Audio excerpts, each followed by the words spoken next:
Welcome to the Berean Brotherhood.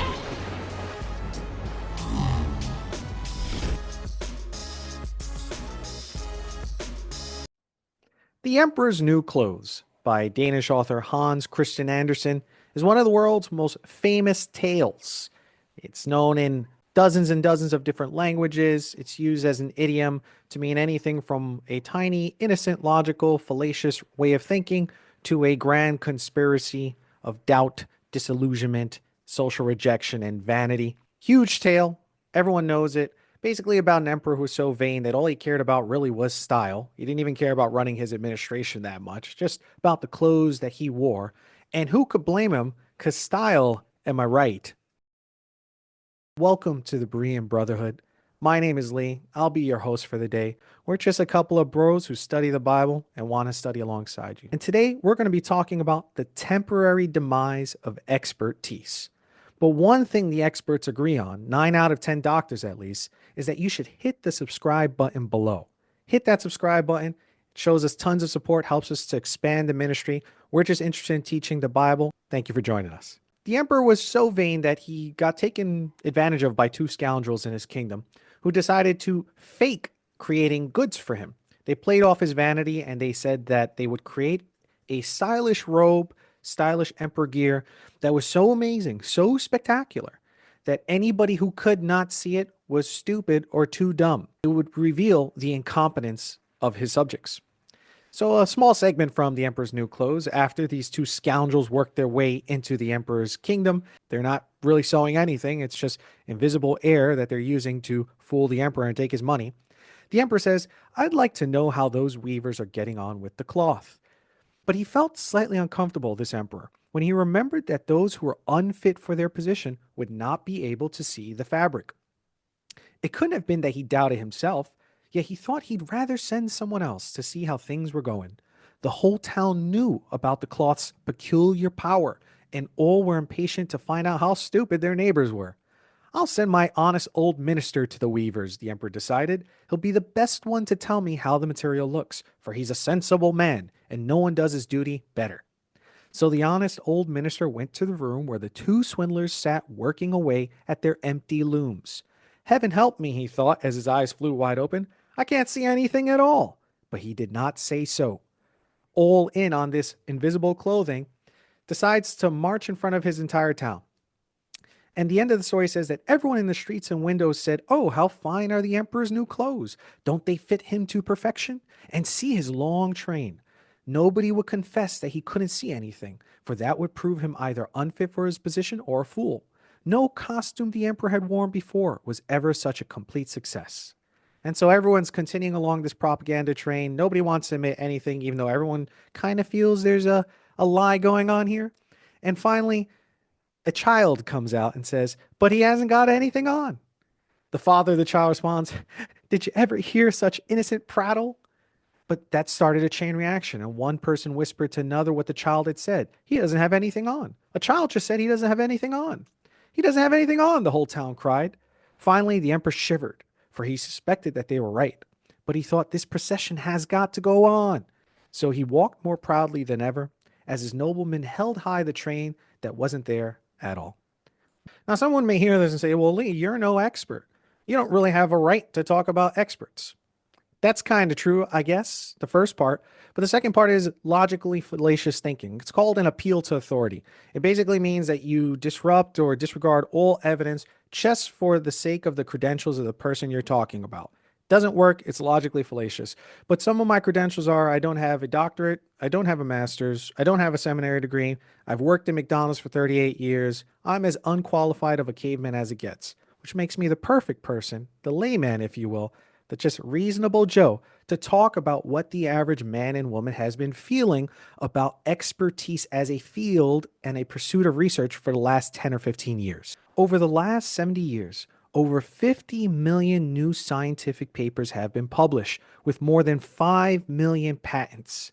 It's been a publishing onslaught, only magnified by its quickly disappearing quality and scientific disruption. All that is to say that within the last 2 decades, there have been more scientific researchers, more funded, millions and millions of dollars worth of funding pouring into scientific endeavors, medical endeavors, political, strategic endeavors of research in the expert fields than at any other point in human history. And we are getting increasingly low, diminishing returns on that research. The quantity of scientific research has skyrocketed in the last 2 or 3 decades, and the quality of that research has plummeted almost directly alongside it. As of last year, Reuters reports that there's been almost a 2% drop in patent filings internationally from Reuters. Patent filings slipped last year by nearly 2%, this is in 2024, in the first fall in 14 years amid economic uncertainty, the UN Patent Agency said on Thursday, in a move it described as concerning. The World Intellectual Property Organization, which oversees a system for countries to share recognition of patents, reported 272,600 filings in 2023, which was a 1.8% decline from the previous year. The experts who are reflecting on these patent findings go on to say, I think it is really a broader reflection of what's going on in the innovation economy. And I think to some extent it is concerning. WIPO chief economist Carsten Fink told reporters, innovation, technological progress is what generates future economic growth, future jobs, and I think policymakers need to make sure that there's an innovation ecosystem that is vibrant and generates the seeds of future growth. What he's basically saying is that the discoveries of today lay the groundwork for the innovations of tomorrow.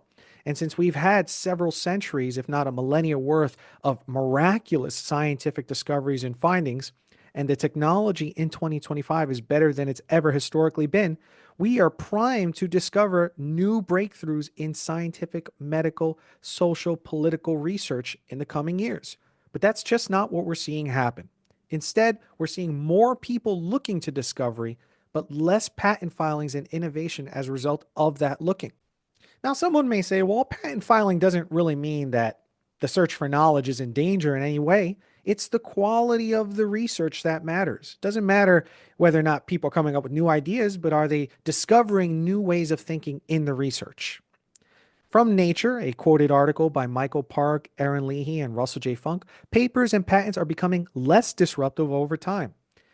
So they go on to say in their study and in their paper that the rate of studies that are challenging previous scientific norms, which for the sake of this argument, we're going to call disruption, are becoming less and less frequent.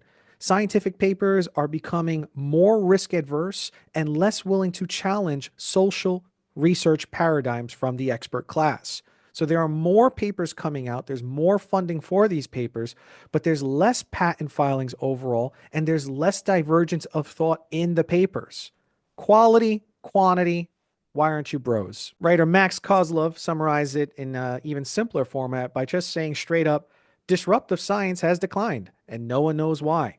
The proportion of publications that send a field in a new direction has plummeted over the past half century. It's scandalous. Nobody knows what's going on, apparently.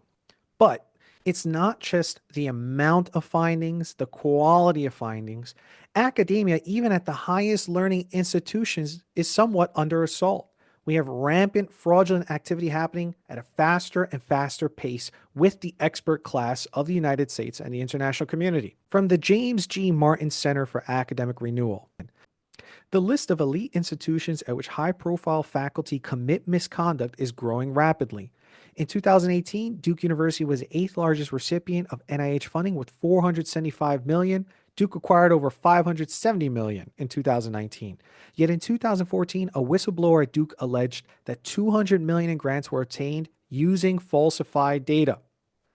Harvard is also not exempt from this. It's the wealthiest university in the world, and despite being a private institution, it received almost $600 million in public funds from NIH. They have an ever-increasing number of retractions due to misconduct or incompetence. They were forced to pay $10 million recently at their teaching hospital because its faculty had fraudulently obtained NIH funding. Now, keep in mind, this is even more horrendous when you realize that the financial penalties that they're paying for these crimes are much less than the actual amount of income they've earned from receiving these grants in the first place. So we're seeing a direct correlation between the amount of papers being released increasing, the quality of disruptive power of the thoughts in these papers decreasing, and the amount of innovative patent filings internationally decreasing alongside of it. Now, we're not going to keep on diving into the specifics of these two ideas. We're just tying them to the general theme of what the heck is going on with the experts. But there are two great videos I would highly recommend if you're interested in these subjects. One of them is by American apologist David Wood, who runs the YouTube channel Apologetics Roadshow, one of my favorite apologetics channels on YouTube. And the other is by German theoretical physicist Sabine Hossenfelder. She runs her own YouTube channel, and it's called Science with Sabine. We're going to link their videos down below in the description. Check out what their thoughts are on the progress of the scientific community specifically and the decline of knowledge occurring within the last 2 or 3 decades. But on to the greater point of experts in general, we could just say, well, this could just be high-level academia, Lee. This is just the professors at Harvard and Duke and maybe a couple of guys on one side of the fence thinking about, ooh, la ha, la ha, la ha, ha. It's not touching the hard sciences. It's not touching like the established medical experts who give us our vaccines and give us our medicines and who we rely on to be the authorities when it comes to our health and wellness. It's not affecting them at all. Just the soft stuff, just the high level stuff.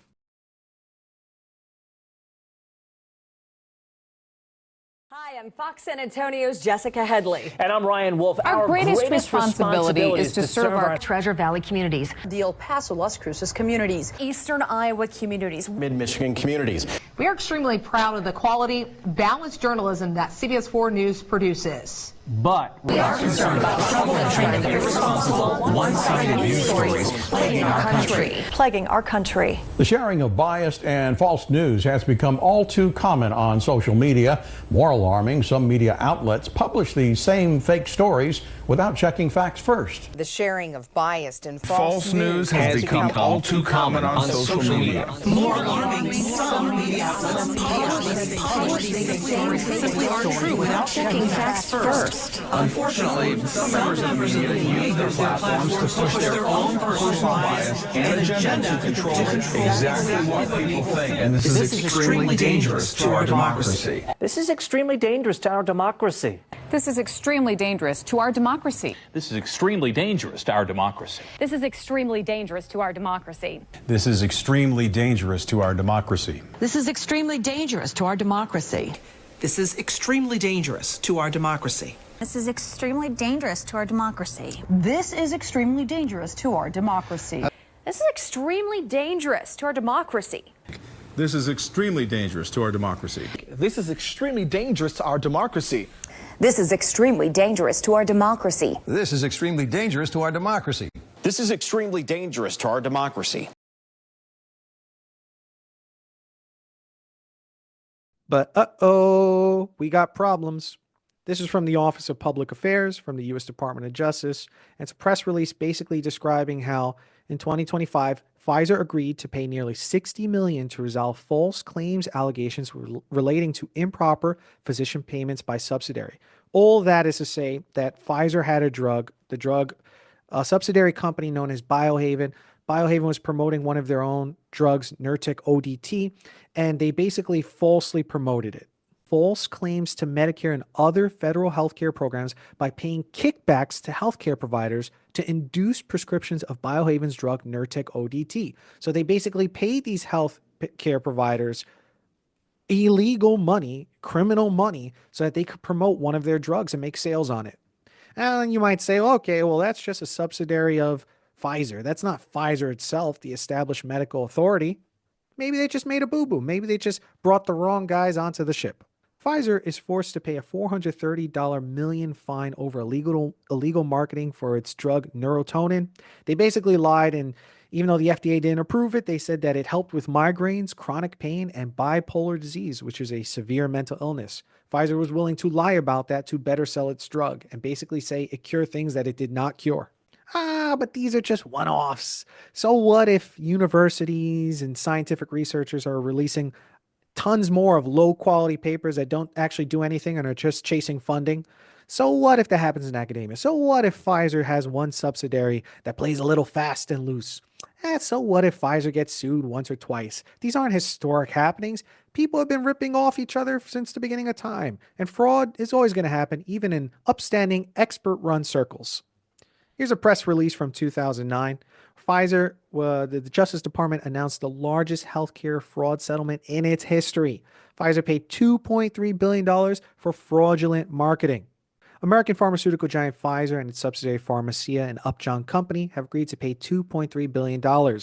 They pled guilty to a felony violation of the Food, Drug, and Cosmetic Act for misbranding Bextra with the intent to defraud or mislead. Bextra is an anti-inflammatory drug that Pfizer pulled from the market in 2005. In this fraud settlement, Pfizer is accused of illegally promoting 4 different drugs: Bextra, Geodin, an antipsychotic drug, Xifox, an antibiotic, and Lyrica, an anti-epileptic drug, and caused false claims to be submitted to government healthcare programs for uses that were not medically accepted indications and therefore not covered by those programs. Okay, Lee, all right, fine. Maybe there's a little bit of a problem at the highest, most snobby levels of academia and their experts.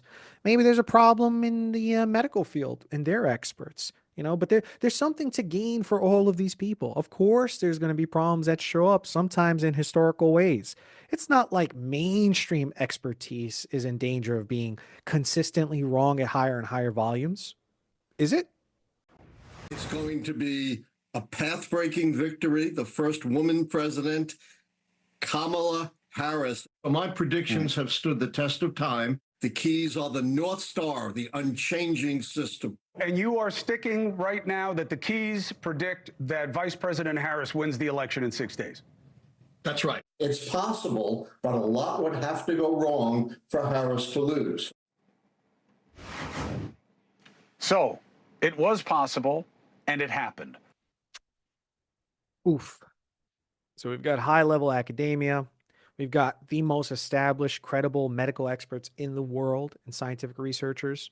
We've got mainstream entertainment. We've got military experts, political experts, all types of experts. It just feels like they're wrong more often and more frequently. What is going on with the expert class? It doesn't seem like the methods are dated or antiquated, or that the techniques that modern researchers are using are at fault here. We have the most modern cutting-edge metrics and measuring systems that humans have ever had in the history of planet Earth. But perhaps the problem with modern expertise is a little bit deeper. Maybe there are things happening on the fundamental level of the way humans look for information that is starting to show its ugly side. But the historic level of distrust being brought up by the average citizen today, and even by numbers and numbers of certified, well-respected physicians, theorists, scientists of all different types of fields, bears some questioning. Perhaps something deeper is happening than just one historic flux from one pandemic. Maybe science itself and expertise itself is under crisis and attack by its own belief set. Is something else going wrong inside the engine of the car? Or is it just something we can repaint and just repolish for the next year with a new shiny coat of paint? Two different events that have really captured my attention on this subject, especially within the last 20 to 30 years, have been what have happened with atheists, biologists, and kind of secular materialist propagandist Richard Dawkins, and a couple of authors from the late 90s to the early 2000s. The Guardian ran an article in 2021 titled, "Richard Dawkins Loses Humanist of the Year Title Over Trans Comments." The Guardian ran an article in 2021, and it basically covered Richard Dawkins losing his Humanist of the Year title over comments he made about transgenderism and human sexuality. Quote, "The American Humanist Association has withdrawn its Humanist of the Year award from Richard Dawkins 25 years after he received the honor, criticizing the academic and author for, quote, demeaning marginalized groups using the guise of scientific discourse." Richard Dawkins made the egregious, unforgivable sin, at least in the secular world, of commenting that men are biological males and that women are biological females. People say there are 100 genders, for example. Yeah, I'm not interested in that. As a biologist, there are 2 sexes, and that's all there is to it. The American Humanist Association could not take this and decided that he was transphobic, a bigot, and someone to be hated alongside the likes of Hitler. They removed his reward as a result of these simple proclamations. Now, if you know anything about Richard Dawkins is no friend of Christianity and no friend of the Bible. He is probably the most popular and effective atheist propagandist for anti-religious sentiment within the last 20 or 30 years. But now the scientific community is divided about whether or not what he's saying, which is hard, concrete scientific evidence on sex, gender, and human biological development, they're now jettisoning their own experts on these subjects, no matter what the worldview of the expert is. A similar event happened in the late 1990s, early 2000s with the book The Bell Curve by authors Richard J. Herrnstein, who's a psychologist, and the political scientist Charles Murray. They basically said in the bell curve that intelligence itself, IQ, was a much better predictor of outcomes for humans than socioeconomic status. So things like financial income, job performance, birth out of wedlock, involvement in crime had a much stronger correlation to the height or depth of a human's IQ than whatever social economic context they happen to be born into. Now, we know that genetics play a large role in IQ. They play a large role in facial features, musculature, skin tone, hair depth or complexity. They even play a huge role in things like immune system disorders or strengths. We know that sickle cell anemia affects Black Americans and Central and South Americans more than it does white citizens. This is just scientific fact. But the bell curve made another grievous blasphemous sin against the current 21st century scientific establishment's progressive thoughts, anti-biblical thoughts, by saying that IQ was higher in certain communities than others on average. Now, the authors were very fair about this assessment, and they basically said that they believed that there were IQ differences because of previous socioeconomic factors. So because the bell curve made this claim that specific groups ranked slightly lower as on average, than other ethnic or racial groups, critics in the scientific community automatically said it was racist, it was horrible, they were bigots and Hitlers. So while the bell curve was aimed at addressing the differences between IQ in different racial groups and possibly creating policies to help level out that playing field, all the rest of the scientific community wanted to do at that time was avoid the bloodshed in political discourse and avoid having their grants and funding slashed by angry mobs of people who said the world is not like this and we don't care what the science says. So the experts are not hitting it. They're chastising and ejecting experts that come up with hard scientific data that contradicts the findings of the mainstream. What the heck is going on? I propose a solution. Sometimes you got to go back to basics. Maybe, this is just a long shot. If we want to understand why the founding fathers of science, the greatest minds in scientific thought, were so successful, we should analyze the methodology and beliefs of the original founding fathers in science. And it seems like modern scientists have forgotten this completely. Then perhaps it might be useful to look into the past at the most successful researchers and experts of history, people that are universally agreed upon to be the founding fathers and mothers of the scientific revolution, of research, of expertise in a secular world, and perhaps look at their techniques, their worldview, their belief about reality, and how that might have informed their execution of research to get them to a successful level. And what do you know? The greatest scientific minds, research minds, expert minds in study throughout history all happen to be theists. They believed in God, 99.9% of which happen to be Christian theists. If you are a believer, if you are a Christian, and you're wondering what's going wrong with science and what the greatest scientists of all time were thinking, you're in great company. You're in very, very good company.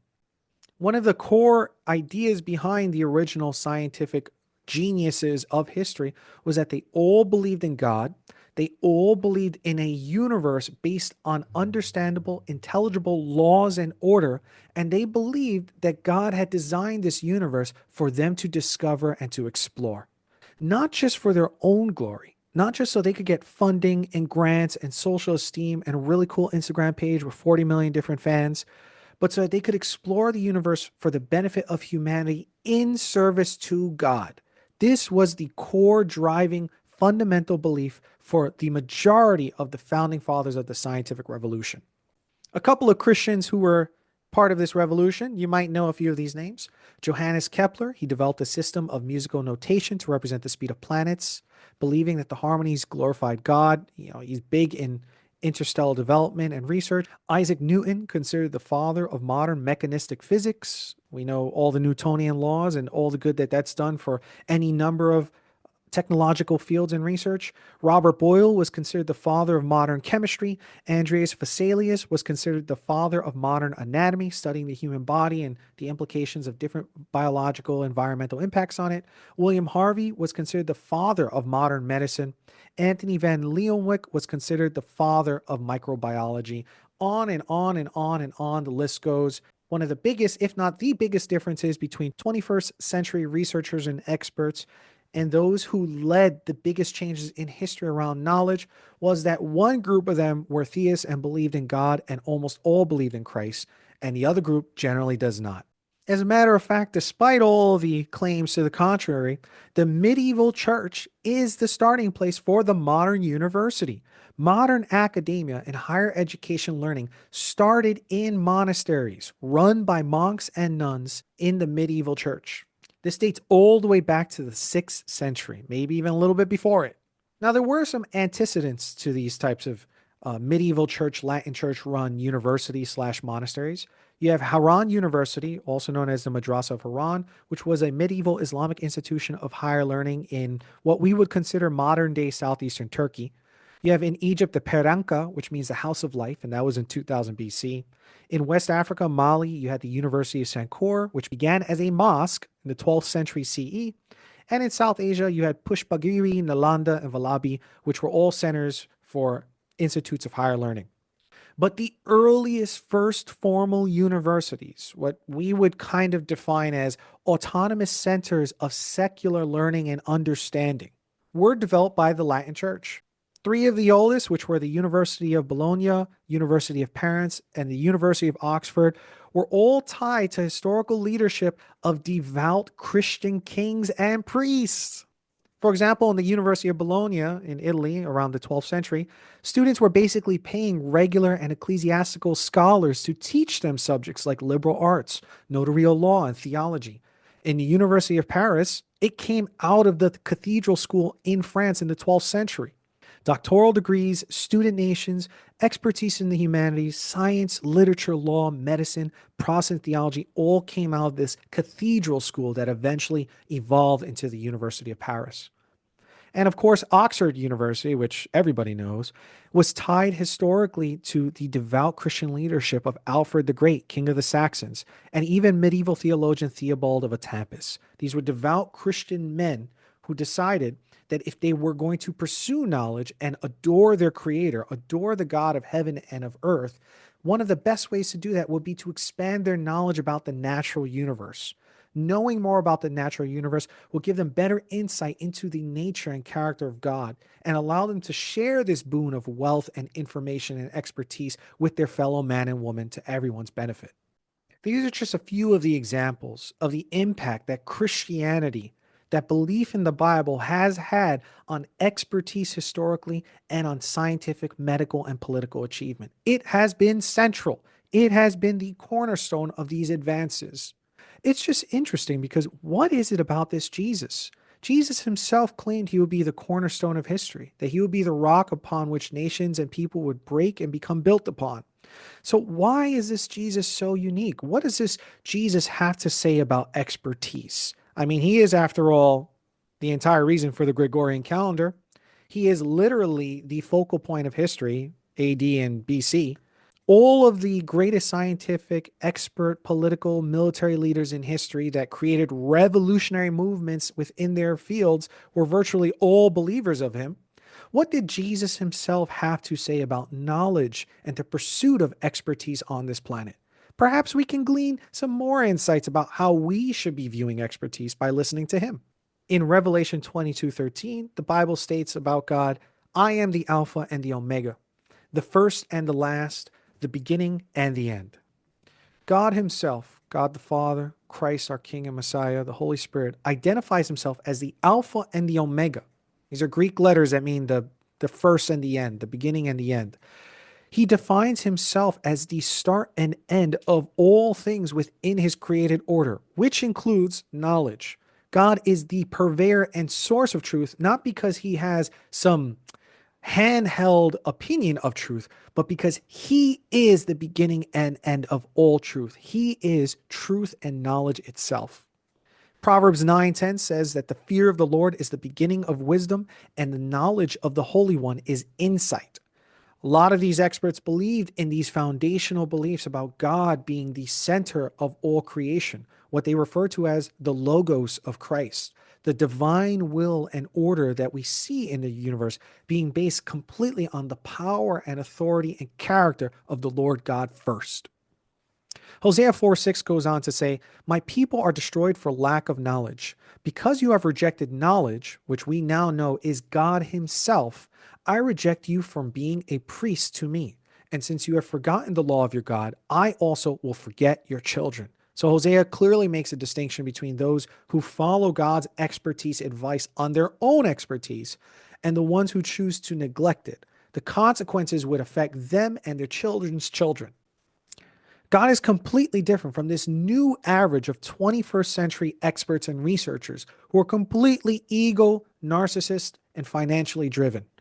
God says instead in Proverbs chapter 2, 1-5, "My son, if you receive my words and treasure up my commandments with you, making your ear attentive to wisdom and inclining your heart to understanding. Yes, if you call out for insight and raise your voice for understanding, if you seek it like silver and search for it as hidden treasures, then you will understand the fear of the Lord and find the knowledge of God." So Jesus endorsed the Old Testament and the New Testament, and the New and Old Testament are unified in their thinking that the truest pursuit of knowledge is seeking the will and character of God first before any other human enterprises. Matthew chapter 6, verse 31-33 says, Jesus himself, "So do not worry, saying, 'What shall we eat? Or what shall we drink? Or what shall we wear?' For the pagans run after all these things, and your heavenly Father knows that you need them. But seek first his kingdom and his righteousness, and all these things will be given to you as well." The vast majority of the founding fathers of empirical revolutions and research and the most respected experts agree with these sentiments in the Bible. They agree with the priority listing that the Bible mentions about attaining knowledge and who to attain it from. Scientist Robert Hooke, who we know as the father of cell theory, basically he was the guy behind Hooke's law and a bunch of different principles on elasticity. He's most famous for observing box-shaped structures, or quote, cells, because in his brain they reminded him of the rooms in a monastery or a cell. And that led to the start of classical cell theory. Robert Hooke had this to say about God, the Bible, and creation and knowledge. Quote, "'Tis the contemplation of the wonderful order, law, and power of that we call nature that does most magnify the beauty and excellency of the divine providence, which has so disposed, ordered, adapted, and empowered each part so to operate as to produce the wonderful effects which we see. I say wonderful because every natural production may be truly said to be a wonder or miracle if duly considered." This was Robert Hooke's take on his own research. This is the guy who basically invented microscopes and their practical use. Not the guy from 2025 who's telling you that he likes a blue or gold shaded microscope and he has 3 of them in his collection. The guy who invented the study is telling you that understanding God's will and seeing nature is a reflection of that beautiful providence of the divine. Fred Hoyle, who was an English astronomer, and he was basically the father of stellar nucleosynthesis, had this to say about studies and expertise and God.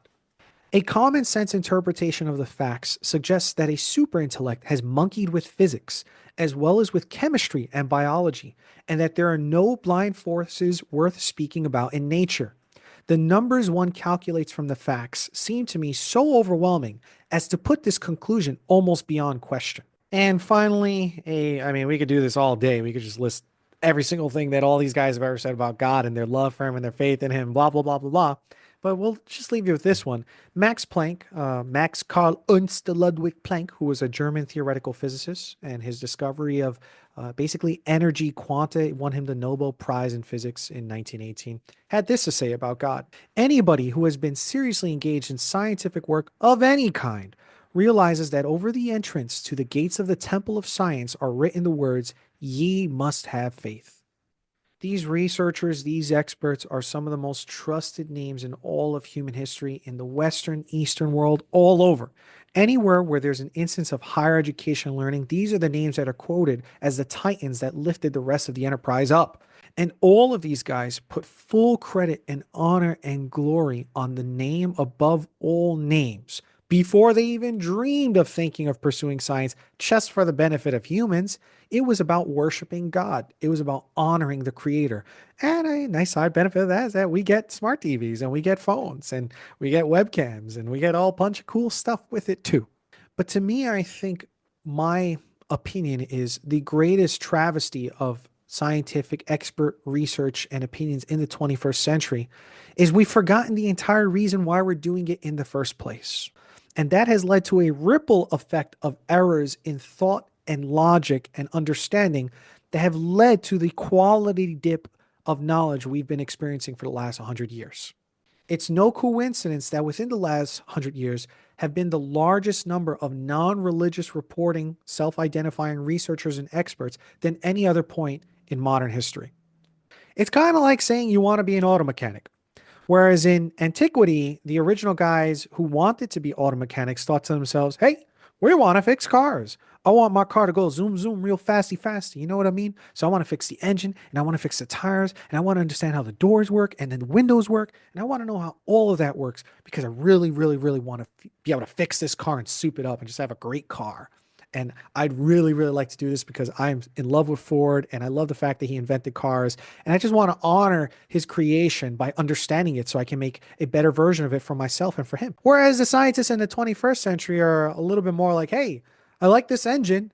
The engine's cool and I wish it could do things for me and wheels are kind of cool too, but I don't believe in cars. I want to be an auto mechanic, but I don't believe in cars. It's ridiculous. It's insane. It doesn't make any sense. What's the point of the one thing if it's not leading to the other? Albert Einstein said, how can it be that mathematics, being after all a product of human thought independent of experience, is so admirably adapted to the objects of reality? How does math line up so perfectly with the structures and systems we see that existed before we opened our eyes? Why does the real world reflect this designed, intuitive, elegant sense of order that was there before we even laid hands on it or even understood the order behind it? This humility, this love and desire and just modesty towards knowledge and modesty towards expertise led these people towards finding the God of nature and the God of order and the God of the universe in the Bible and trusting his commands to inform their expert opinions. This is a topic that bears a lot of consideration, especially as the years go on, as culture and people and the experts that are reflected from that culture drift farther and farther away from a biblical understanding of truth, knowledge, and reality. And we can expect that if this continues to happen in this way, the consequences are just going to exponentially increase. Malachi chapter 2 verses 7-9 says, "For the lips of a priest ought to preserve knowledge, because he is the messenger of the Lord Almighty, and people seek instruction from his mouth. But you have turned from the way, and by your teaching have caused many to stumble. You have violated the covenant with Levi, says the Lord Almighty. So I have caused you to be despised and humiliated before all the people, because you have not followed my ways, but have shown partiality in matters of the law." And I think 21st century expertise is a lot like the emperor's new clothes in this way. They've shown complete partiality on average to their own desires and ambitions. They have not shown partiality towards the commandments of God. They have not shown respect for the traditions that the founding fathers whose shoulders they stand on were upholding. They have not shown respect or humility towards these, I guess, in their eyes, Bronze Age ideas that led to the discoveries that gave them jobs in the first place. And it's this arrogance of the current culture reflected in the expert class that has led to the diminishing returns you see increase on a day-to-day basis, to an outcome that we all know is most likely going to be extremely unfortunate. In closing, 1 Corinthians chapter 3, verse 19 says, "For the wisdom of this world is foolishness to God. As the scriptures say, he traps the wise in the snare of their own cleverness." So it would have been really cool if the emperor would have had loyal, honest, integrity-filled, faithful people to God around him, who told him either A, these guys are scoundrels, or B, what they're doing is a fraudulent scheme, or C, you're naked and you got no clothes on and you're looking a fool. But he didn't have that around him. He had men and women of learning, of authority, who were only concerned with their own gain and self-preservation. And this led to a negative feedback loop that eventually destroyed the emperor's credibility and reputation among the entire city and town. 21st century experts seem to be trotting along that same path, a rejection of all of the norms and ideas and moral values that led to the greatest expert discoveries of all time. This does not mean that we should not trust them. The Bible never says that at all, but it does say to be selective about who we trust and with what knowledge they're giving to us, to screen it at all times. Experts are great when they're actually experts. The Bible is not anti-expert at all. It's just anti-false experts. And if God is the source of truth, he is the source of ultimate knowledge. He is the beginning and end of all human enterprises or anything that happens in the modern world, in the observable reality we live in, then it makes sense why history lines up the most faithful, devout believers as the largest contributors to expertise ever. In short, Bible says you can trust experts, but the right ones. Galatians chapter 1, 6-12, but even if we or an angel from heaven preach any other gospel to you than what we have preached to you, let him be accursed. As we have said before, so now I say again, if anyone preaches any other gospel to you than what you have received, let him be accursed. Trust God, trust the Bible, trust the experts that show their allegiance with those principles. And you're going to be a lot less vulnerable to doubt, fraud, skepticism, dishonesty than anyone else on this planet who decides that pursuing expertise and pursuing knowledge is a great endeavor in and of itself without God. This is Lee. You're watching Berean Brotherhood. Hit the subscribe button. We love you. God bless you. See you next time.